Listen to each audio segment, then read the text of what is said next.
যে একটা নতুন দেশ গড়ার জন্য যে উদ্যম দরকার, এখন যেই আমাদের গঠনের জন্য, রাষ্ট্র গঠনের জন্য আমাদের কাজ করা দরকার, সেই রাষ্ট্র গঠনের জন্যই আমরা মূলত এই জুলাই পদযাত্রা, যেখানে আমরা সারা বাংলাদেশের মানুষের সাথে, 64 জেলার মানুষের সাথে আমরা কথা বলবো, আমরা তাদের কথা শুনবো। আবু সাঈদরা যে কারণে মারা গিয়েছিল, সেই স্বপ্ন, সেই আকাঙ্ক্ষা আমরা তাদের কাছে তুলে ধরবো।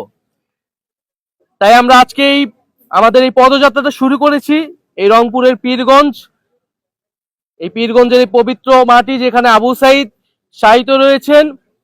সেই আবু সাঈদের কবর জিয়ারতের মাধ্যমে আমরা আমাদের পদযাত্রা শুরু করছি। আবু সাঈদ যেভাবে পুলিশের বুলেটের সামনে বুক চিতিয়ে দাঁড়িয়েছিল, সেটাই জুলাই গণঅভ্যুত্থানে আমাদের অনুপ্রেরণা ছিল।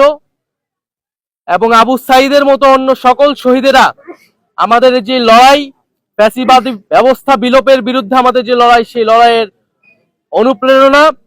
যুগ যুগ ধরে বাংলাদেশের মানুষ আবু সাঈদ, ওয়াসিম, মুগ্ধ সহ সকল শহীদদের এবং আহত যোদ্ধাদের শ্রদ্ধার সাথে স্মরণ করবে। আজকের দিনে আমি জাতীয় নাগরিক পার্টির পক্ষ থেকে এবং গণ অভ্যুত্থানে অংশগ্রহণকারী সকল ছাত্র জনতার পক্ষ থেকে আবু সাঈদ সহ সকল শহীদদের, আহতদের স্মরণ করছি। এবং আমাদের যেই দাবি ছিল যে বিচার, সংস্কার এবং নতুন সংবিধান, সেই 3টি দাবি আমি আজকে আবু সাঈদের কবর থেকে পুনর্ব্যক্ত করছি। যে একটি নতুন বাংলাদেশ গড়তে হলে আমাদের অবশ্যই বিচার, সংস্কার এবং গণপরিষদ নির্বাচনের মাধ্যমে নতুন সংবিধানের দিকে যেতে হবে।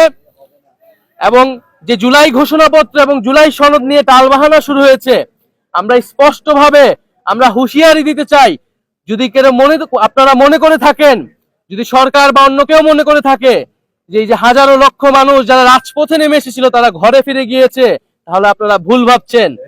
আমরা আবু সাঈদের কবর থেকে ঘোষণা করছি, আমরা বাংলার প্রতিটি পথে প্রান্তরে যাব। আমরা বাংলার ছাত্র জনতা, তরুণ, শ্রমিকদেরকে আবারও রাজপথে নেমে আসতে আহ্বান জানাবো।